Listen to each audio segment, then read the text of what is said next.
Hello बच्चों, कैसे हो बच्चों आप सभी लोग। आई होप बच्चों आप सभी लोग अच्छे होंगे।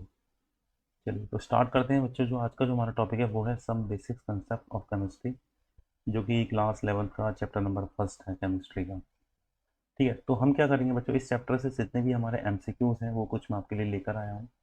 और ये कुछ इंपॉर्टेंट एमसीक्यूज भी हैं, और आपका चैप्टर तो भी पूरा पूरा ये कवर करेंगे, सारे एमसीक्यूज हैं। और कुछ मेरे हिसाब से 24-25 एमसीक्यूज हैं, और भी कुछ मैं लेकर आऊँगा इनके बाद। तो पहले ये एमसीक्यूज़ करते हैं, फिर हम नेक्स्ट जो कुछ हार्ड लेवल के जो टफ एमसीक्यूज़ होंगे उनको भी लेके आऊँगा। ये थोड़े एवरेज एमसीक्यूज़ हैं, सिंपल भी हैं और कुछ टफ भी हैं, सारी ही कैटेगरीज के हैं। चलिए तो स्टार्ट करते हैं बच्चों। जो फर्स्ट है हमारा question, question number first, mixture of all gases constitutes systems. चलिए, जो हमारे गैसेस का मिक्सचर है उनका सिस्टम्स को एक बार देख लेते हैं। देखिए, आप जानते हैं जैसे कि जो भी हमारी गैसेस होती हैं वो मिक्स होने के बाद फिर उनको अलग करना इम्पॉसिबल हो जाता है। ठीक है ना। तो वो किस तरीके का हमारा जो मिक्सचर है, किस तरीके की कैटेगरीज में वो हमारी गैसेस आती हैं, बात करते हैं। देखिए, एलिमेंट्स हो नहीं सकती, कंपाउंड्स हैं। कंपाउंड्स जो एक तरीके से जैसे कि एलिमेंट से ही मिलकर ही हमारे कंपाउंड्स बनते हैं। ठीक है ना। तो कंपाउंड्स को भी हम कर सकते हैं। फिर ये जो हेट्रोजीनियस जो मिक्सचर होते हैं इनको भी हम फर्दर अलग कर सकते हैं। जैसे कि फॉर एग्जांपल के लिए आप जानते हैं कि होमोजीनियस और हेट्रोजीनियस क्या होते हैं। जो हेट्रोजीनियस जो मिक्सचर होते हैं जिसमें सॉल्यूट्स और सॉल्वेंट्स जो हमारे कंप्लीटली डिसॉल्व नहीं होते हैं उनको बच्चों हम हेट्रोजीनियस कहते हैं। जिसमें बच्चों solutes and solvents completely dissolve नहीं होते हैं उनको हम क्या बोलते हैं, हेट्रोजीनियस कहते हैं। और होमोजीनियस जो होते हैं जिसमें solutes and solvent completely dissolve हो जाते हैं उनको हम होमोजीनियस मिक्सचर कहते हैं। और ये इस तरीके से डिसॉल्व होते हैं कि इनको हम फर्दर अलग नहीं कर सकते हैं। ठीक है ना। एक बार अगर ये घुल गए आपस में तो इनको अलग करना इम्पॉसिबल हो जाता है। फॉर एग्जांपल के लिए, अगर सॉल्ट हमारा वाटर में डिज़ोल्व हो जाता है, शुगर हमारी वाटर में डिज़ोल्व हो जाती है, इनको अलग करना इम्पॉसिबल हो जाता है। तो इसी तरीके से गैसेस की भी प्रॉपर्टीज़ होती है। गैस एक बार आपस में मिक्स हो गई तो उनको अलग करना बहुत मुश्किल हो जाता है। तो जो गैसेस जो होती हैं हमारी वो किस तरीके की होती हैं, होमोजीनियस होती हैं। ठीक है ना। होमोजीनियस टाइप की मिक्सचर होती है। तो ये इसका राइट आंसर होगा। चलिए नेक्स्ट क्वेश्चन की बात करते हैं बच्चों। जो नेक्स्ट क्वेश्चन है हमारा, नेक्स्ट क्वेश्चन क्या कह रहा है, they are the fundamental units. तो आप सब जानते हैं जो हमारी फंडामेंटल यूनिट्स जो होती हैं, जो फिजिक्स में जो आपने पढ़ी होंगी, कितनी होती है, टोटल 7 होती है। कौन कौन सी होती है, metre, second, kilogram, ampere, kelvin, mole और कैंडिला। तो ये दे भी रखा है, जैसे लेंथ होती है, लेंथ की यूनिट मीटर होती है, मीटर में उसको मेजर करते हैं, टाइम को सेकेंड में मेजर हम करते हैं, वेट को किलोग्राम और ग्राम, करंट एम्पियर में करते हैं, और टेम्परेचर को केल्विन में भी करते हैं हम, अमाउंट ऑफ सब्सटेंस मोल, और इंटेंसिटी, ल्यूमिनस इंटेंसिटी, उसको हम कैंडिला में करते हैं। जो कि हमारी टोटल हमारी जो यूनिट्स कितनी होगी, फंडामेंटल 7 यूनिट्स हो गई। तो ये ही इसका राइट आंसर है, 7। 5 भी नहीं होगा, 4 भी नहीं होगा और 6 भी नहीं होगा। तो they are total fundamental units कितनी बच्चों, 7। चलिए आगे बढ़ते हैं। तो आपको बहुत ही मजा आने वाला है, तो आप प्लीज़ इस वीडियो में बने रहिएगा और लाइक सब्सक्राइब जरूर करते जाइएगा। ठीक है, नेक्स्ट क्वेश्चन क्या है, which one of the following is not a mixture. कौन से जो है इसमें मिक्सचर हमारे नहीं हैं, तो उसको हमें टिक करना है।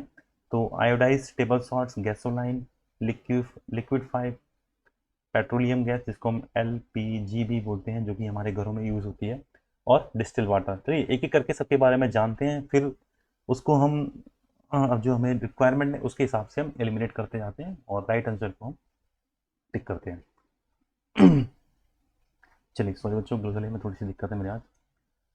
तो फर्स्ट है आयोडाइज, जो हमारा टेबल साल्ट होता है। देखिए वो क्या होता है, आयोडाइज जो साल्ट होता है is the salt that contain small amount of sodium iodides and potassium iodide. चलिए, अब जब ये इसमें जो कंटेन है कि ये जो सोडियम आयोडाइड और पोटेशियम आयोडाइड है, तो ये फिर हमारा मिक्सचर ही हो गया। तो हमें इसको लेना नहीं है, तो इसलिए हमारा रॉन्ग आंसर हो गया।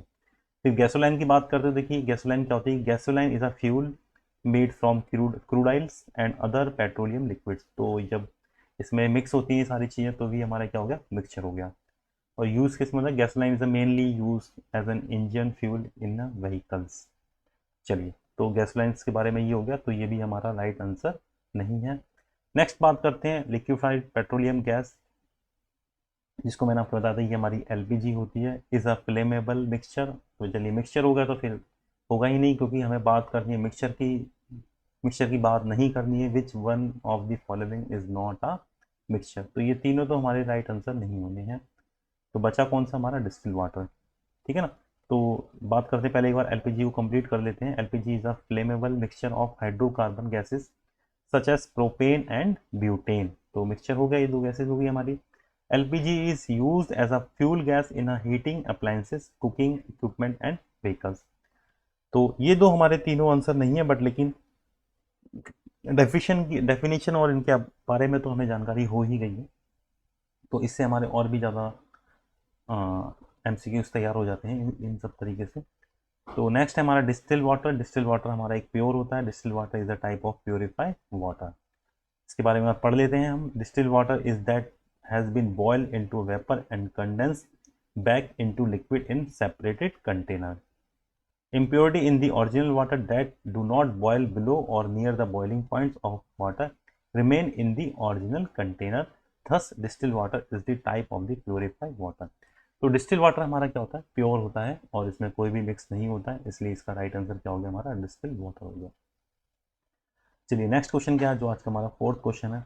Which of the following compound, compound he graphite जो होता है हमारा कंपाउंड नहीं होता है, ये हमारा प्योर होता है। और ब्रास भी हमारा कंपाउंड नहीं होता है।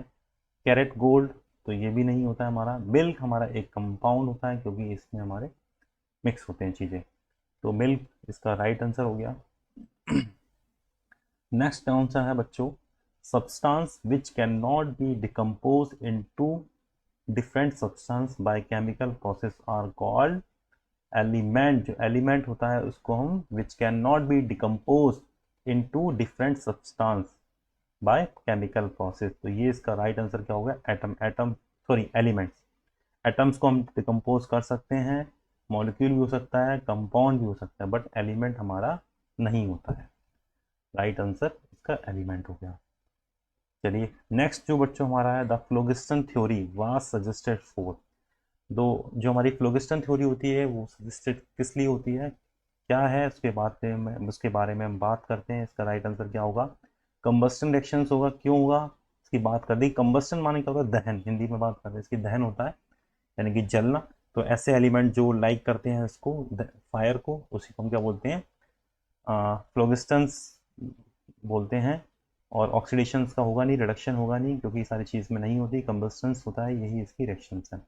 हिंट की बात करें, the phlogiston theory postulated that there fire like, बात ध्यान से सुनना, there fire like elements called phlogiston present in the substance that are combustible and these bodies are released during combustion। तो यही इसका राइट आंसर होगा। नेक्स्ट बात करते हैं the molecular mass of the H2O। देखिए मॉलिकुलर मास को calculate करना आपको आता ही होगा। इसके लिए सबसे पहले आपको एटॉमिक मासेस याद होने चाहिए। तो इजीली आप किसी भी कंपाउंड का मॉलिकुलर मास कैलकुलेट कर सकते हो। मैं आपको एक बार कैलकुलेट करके दिखा देता हूँ। H2O, H यानी कि हाइड्रोजन का एटॉमिक मास कितना होता है, 1 होता है, लेकिन यहाँ पे 2 मोल्स हैं, तो 2 का मल्टीप्लाई करेंगे, प्लस ऑक्सीजन कितना होता है बच्चों, 16। तो 16 प्लस 2 कितना हो गया, इसका राइट आंसर 18 हो गया। तो ये इसका राइट आंसर हो गया, 15 और ये सब नहीं होंगे। नेक्स्ट है the molecular mass of CO2 यानी कार्बन डाइऑक्साइड। कार्बन का एटॉमिक मास कितना होता है, 12 होता है, और O का कितना होता है, ये हमने करा था 16 होता है। 16 इंटू में 2, क्योंकि यहाँ पे 2 है, तो ये हो गया 12 प्लस में 32, तो ये हो गया बच्चों हमारा 44 इज द राइट आंसर, जो कि ये रहा। नेक्स्ट आता है the molecular mass of the CH4। अच्छी प्रैक्टिस हो जाएगी बेटा, इसको करके देखना। और भी बड़े बड़े कंपाउंड होते हैं, आप उनकी भी कैलकुलेशन करना मॉलिकुलर मास को, क्योंकि जब आप मोलैरिटी, नॉर्मेलिटी, मोल फ्रैक्शन निकालते हो तो वहाँ आपको बहुत ज़रूरत होती है इन सब चीज़ों की। CH4 अभी निकालेंगे, डोंट वरी, मोलैरिटी हम निकालेंगे। CH4 कम, यानी कि मीथेन का कितना, कार्बन का कितना होता है हमारा, 12 होता है। हाइड्रोजन का कितना होता है, 1 होता है, लेकिन 4 है तो 4 का मल्टीप्लाई कर देंगे। 12 प्लस 4 कितना हो गया बच्चों, 16 is the right answer. Next कह रहा है what is the mass percentage of the different element.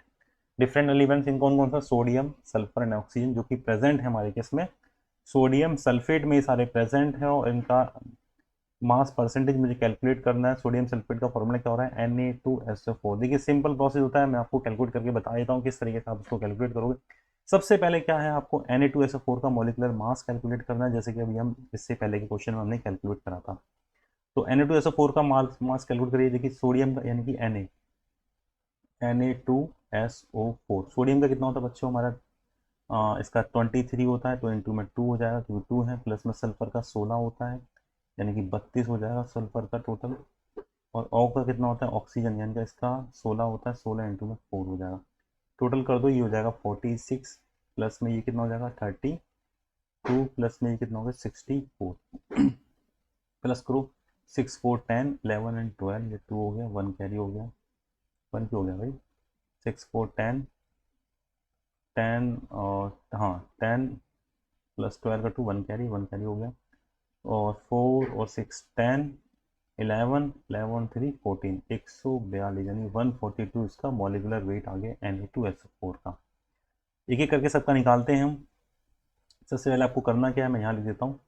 हम Na का परसेंटेज निकालते हैं।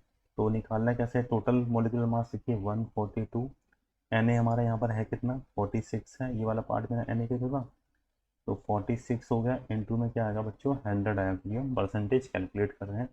तो सिंपल करना कुछ नहीं है, 46 इंटू में 100 अपॉन में 142, इसको आप सॉल्व कर दो, यहाँ पे Na की परसेंटेज निकल के आएगी, जो कि आएगी 32.9। तो 32.9 किसी में दे रखी है, किसी में भी नहीं दे रखी है, तो यही इसका फर्स्ट ही हमारा राइट आंसर आएगा।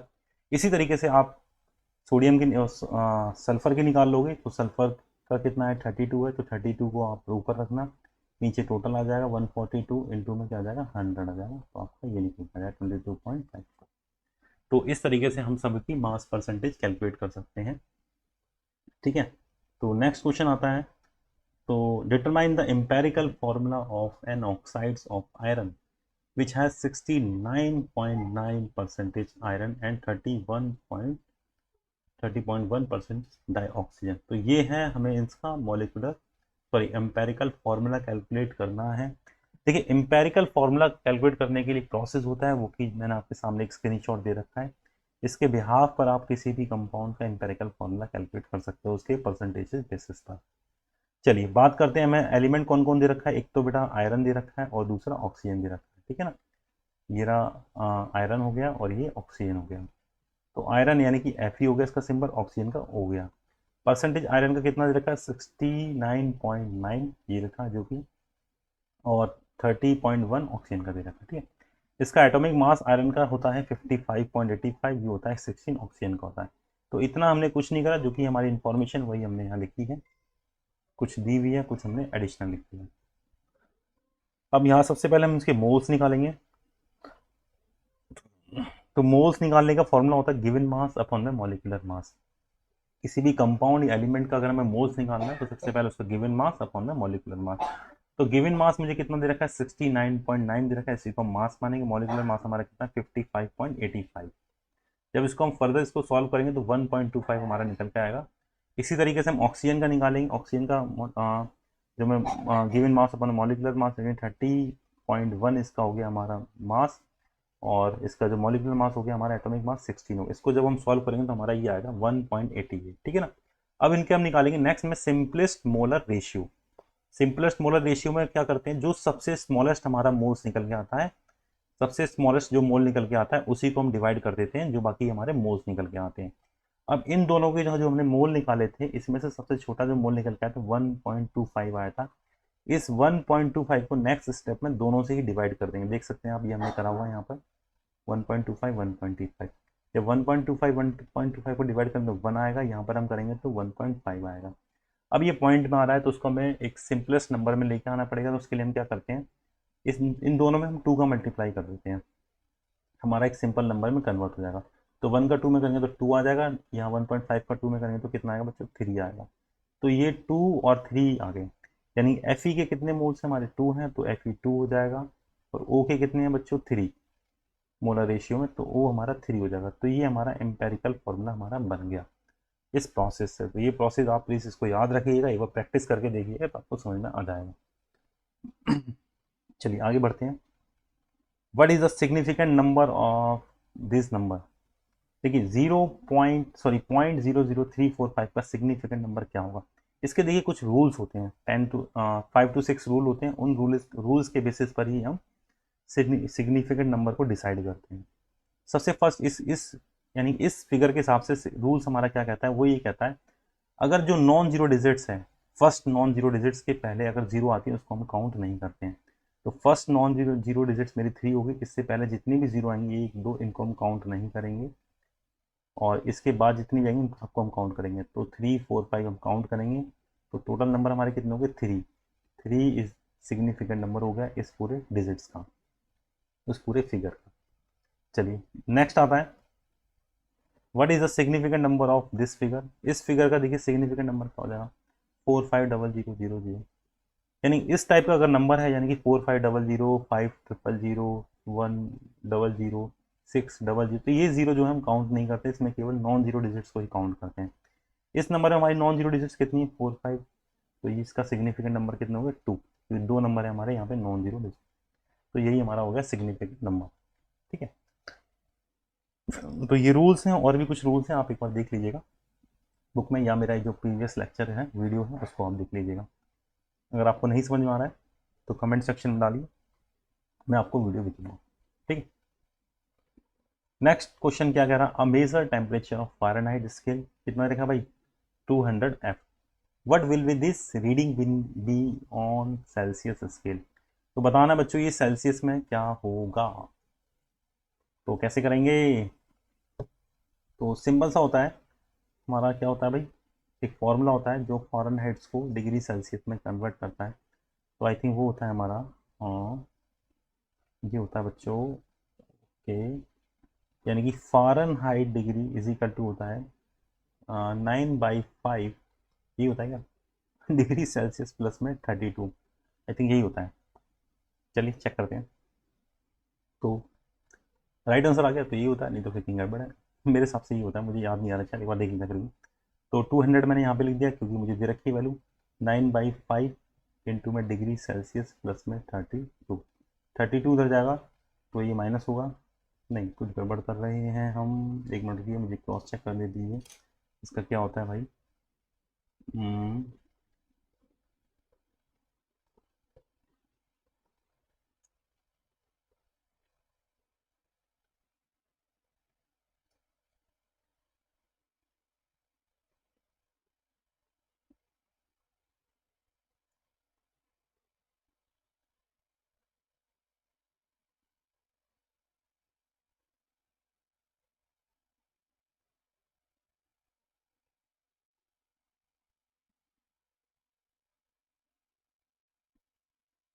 नहीं हम सही कर रहे हैं, यही होता है इसका फॉर्मूला। ठीक है ना, तो विश्वास होना चाहिए, तो यही हमारा फॉर्मूला है। तो 32 को मैं उठा के इधर ले जाऊंगा, तो 200 माइनस के 32 और 9/5 इंटू में डिग्री सेल्सियस, तो बच्चों ये मेरा इधर जाएगा तो कितना बचेगा बच्चों मेरा 168 इंटू में 5 हो जाएगा, और नीचे मेरा ये 9 पहुंच जाएगा। चलिए सॉल्व कर दीजिए इसको, 9 से करते हैं, 3 से करते हैं, 3 3 जा 9, 3 5 जा 15, 3 6 जा 18, फिर जाएगा 3 से, आई थिंक जाना तो चाहिए, नहीं जाएगा। इसको से मल्टीप्लाई करो, 5 6 जा 30 का 0, 3 कैरी, 5 5 जा 25, 25 25 और 3 28 डिवाइडेड बाई 3, 3 9 जा 27, 27 1 कैरी, 3 3 जा 9 पॉइंट पॉइंट, और अगेन 3 3 जा 9, ओके राइट आंसर। तो यही हमारा फॉर्मूला होता है, फॉरेन हाइट को अगर हमें डिग्री सेल्सियस में कन्वर्ट करना हो तो 9/5 डिग्री सेल्सियस प्लस के 32। चलिए आगे बढ़ते हैं बच्चों, what will the molarity of solutions which contain 5.5 gram of NaCl पर 500 ml।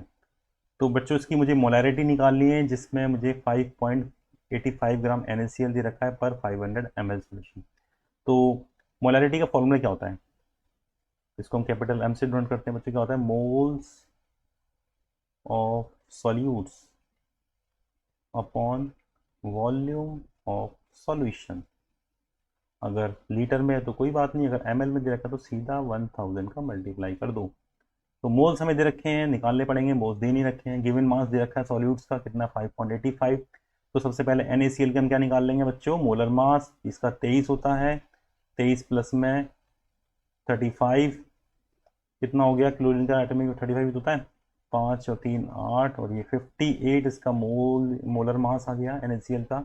मोल्स निकालो NaCl का, कैसे निकालोगे भाई? गिवन मास अपॉन में मोलर मास।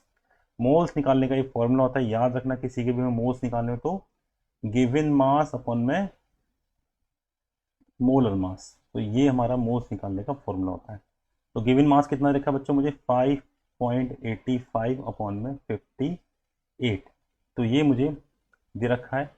तो मैं जब इसको इसके साथ सॉल्व करूँगा तो बच्चों क्या आएगा मेरा? पॉइंट, चलिए इसको सॉल्व ही मत करिए, इतना ही रहने दीजिए। 0.585, ठीक है ना, अपॉन में 58। ये इसको सॉल्व करूँगा तो मेरे मोल्स निकल कर आ जाएंगे। तो कितने आएंगे निकल के? अगर मैं इसको सॉल्व करता हूँ तो मैं कैलकुलेटर खोल लेता हूँ, आप इसको नॉर्मली कर लेना। तो ये बच्चों मेरे निकल के आएंगे 5.85 डिवाइडेड बाय 58। तो ये जो निकल के आया 0.1।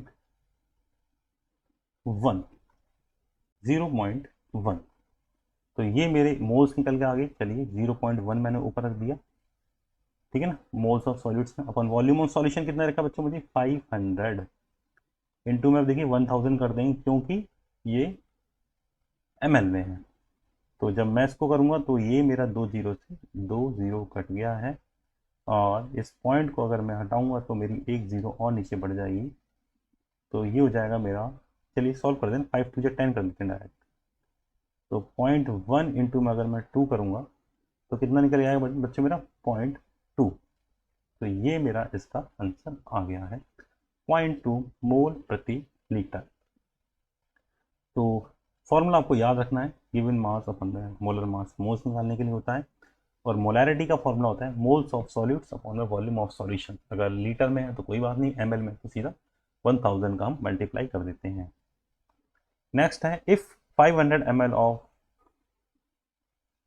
5 मोलैरिटी दे रखी है सॉल्यूशन की is diluted to 15000 ml, what will be the molarity? देखिए इस तरह के क्वेश्चन करने के लिए जिसमें हमें दो चीज़ें दे रखी, यानी कि हमें सॉल्यूशन का यानी कि वॉल्यूम हमें यहाँ भी दे रखा है, यहाँ भी दे रखा है। तो एक को हम V1 मान लेंगे, एक को हम V2 मान लेंगे। एक मोलैरिटी मुझे ये दे रखी है तो उसको M1 मान लेंगे। तो मोलैरिटी फाइंड कर, तो M2 हमें निकालनी है। तो V1 M1 V2 M2, simple सा फॉर्मूला होता है। तो 500 इंटू में 5 इज इक्वल टू में 1500 इंटू में M2, यानी कि M2 ये हो गया। M2 निकाल लो बच्चों, ये 0 से ये 0 कट चुकी है, 5 3 जा 15 भी आ चुका है। और 5 को 3 से मल्टीप्लाई कर डिवाइड करना है, 3 को 5 से। तो 3 1 जा 3, 2 बचा, 3 6 जा 18, 3 6 जा 18। तो बच्चों ये निकल के मेरा आंसर आ गया, राइट आंसर। चले आगे, चलिए नेक्स्ट आता है, the number of atom present in 1 mole of element is equal to the Avogadro number.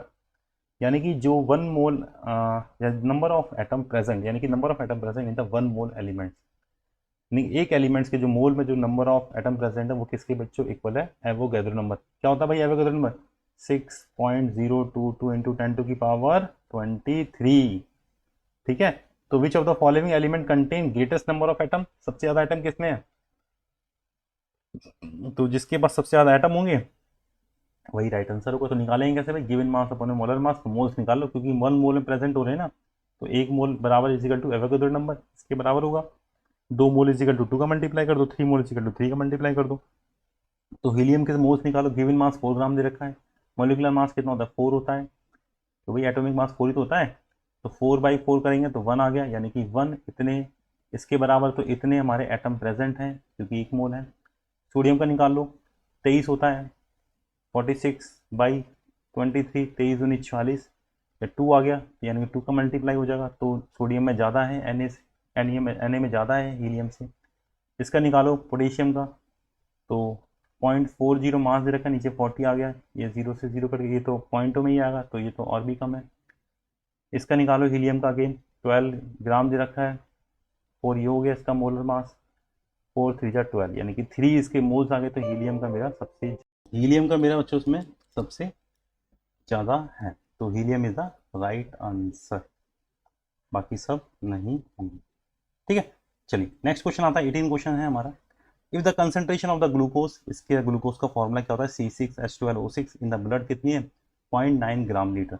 What will be the molarity of glucose, same question देखो, कंसेंट्रेशन मुझे दे रखी है 0.9 ग्राम पर लीटर, यानी 1 लीटर दे रखी है मुझे। What will be the molarity, क्या होता है मोलैरिटी का फॉर्मूला, यानी कि कैपिटल M पूछ रहा है, मोल्स ऑफ सॉल्यूट्स यानी कि कितना है 0.9 ग्राम, यही तो मेरा है, पर लीटर यानी कि 1। तो जब मैं इसको सॉल्व करूँ कितना आएगा इसका आंसर, आंसर देने की जगह निकालना पड़ेगा बच्चों में, ये 0.9 ग्राम, और ये देखिए हमारा इसका कंसनट्रेशन होगी ग्लूकोज की 0.9 ग्राम पर लीटर। चलिए इसके मोल्स निकालो, सबसे पहले 9 ग्राम है, गिवन मास अपॉन में मोलर मास, C6H12O6 का मोलर मास कितना होगा, तो C6H12 बच्चों O6, कार्बन का यानी कि 12 इंटू में 6 ही हो गया बच्चों, प्लस 1 इंटू में 12 हो गया, प्लस O 16 इंटू में 6 हो गया, तो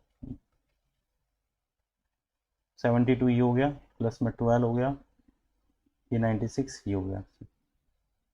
अच्छा ठीक है ना, ये हो गया 0 6 और 2 8 और 10 की 0 1 कैरी, 9 1 10 10 और एक 11 11 और 7 कितना 18 180 हो गया इसका मोलर मास। गिवन मास कितना है 0.9 अपॉन में given mass upon molar mass, ये तो मोल निकालते हैं, ये हो गया 90 180, तो ये हमारा इसका मोल्स निकल के आ गए।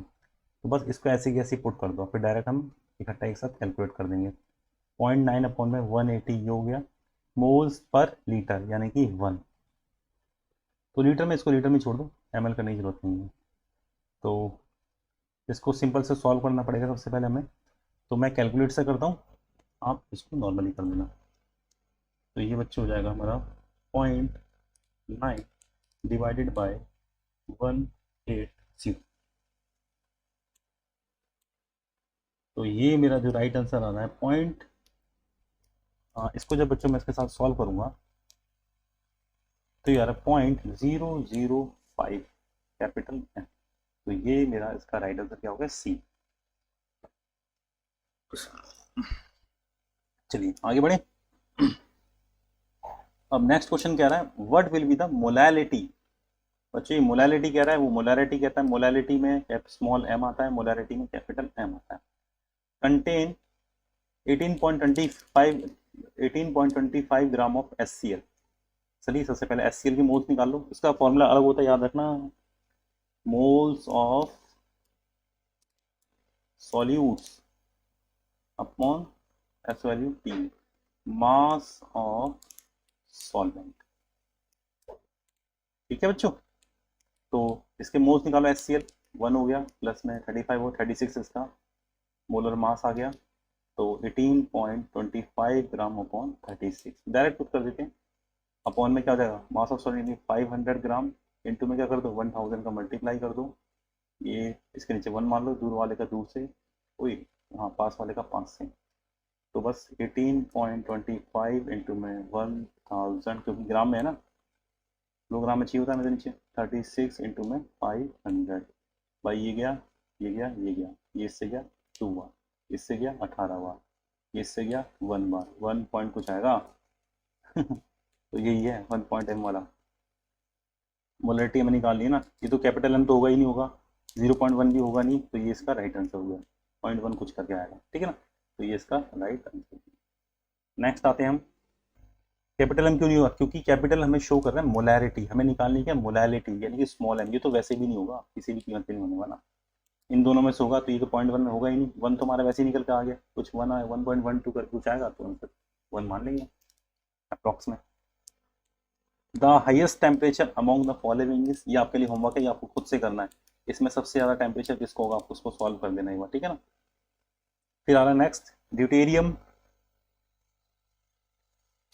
ड्यूटेरियम न्यूक्लियस कंटेन, अब देखिए ड्यूटेरियम, ड्यूटेरियम के पास न्यूक्लियस में कितने प्रोटॉन होते हैं कितने न्यूट्रॉन होते हैं, ड्यूटेरियम, देखिए सबसे पहले ड्यूटेरियम का जो हम लिखते हैं इसको रिप्रेजेंट कैसे करते हैं 1H2 मोल, या इसका मास 2 होता है, एटॉमिक नंबर 1 होता है, तो क्या होता है फॉर्मूला प्रोटॉन और न्यूट्रॉन, यानी कि A इज इक्वल टू में Z प्लस में N होता है, नहीं होता है, एटॉमिक नंबर 1 हो गया, मास 2 हो गया, N कितने निकल के आएंगे तो यानी कि n तो नंबर ऑफ न्यूट्रॉन कितना आ गया भाई, ये तो जाएगा 1 आ गया, चलो न्यूट्रॉन तो मेरे 1 आ गए। प्रोटॉन कितने हैं,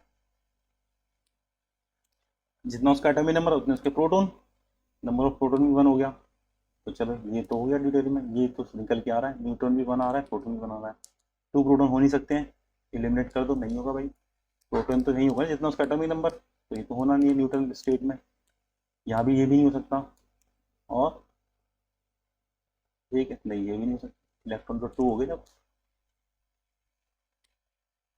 नहीं ये तो कुछ लग रहा है होता हुआ।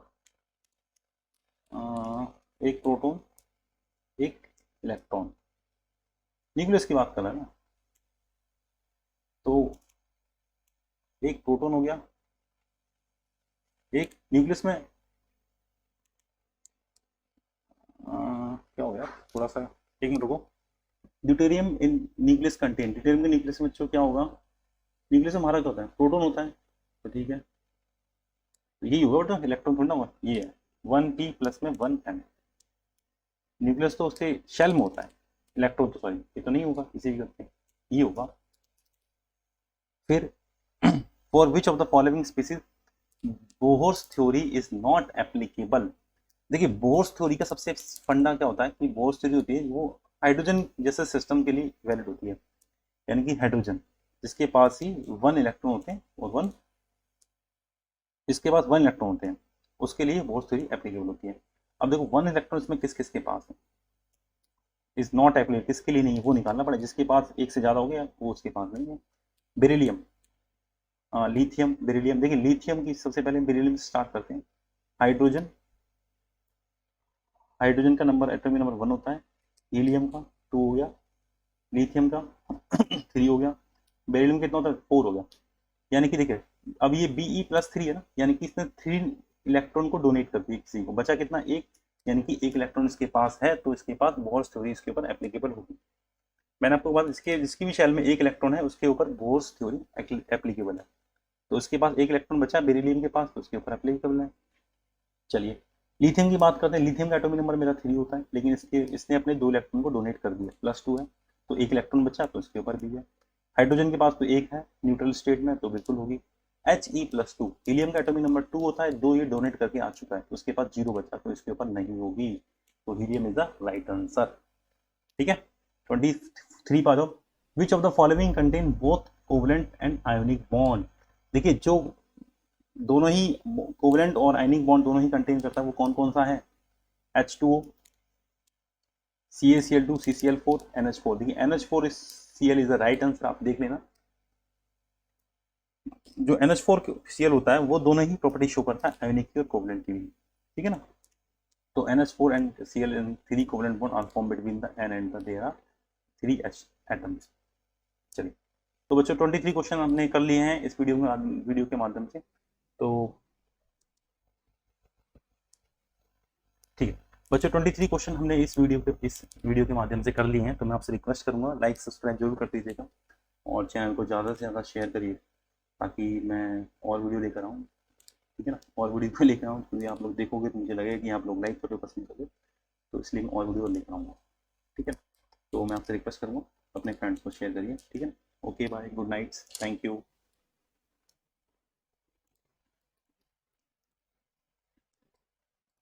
हेलो।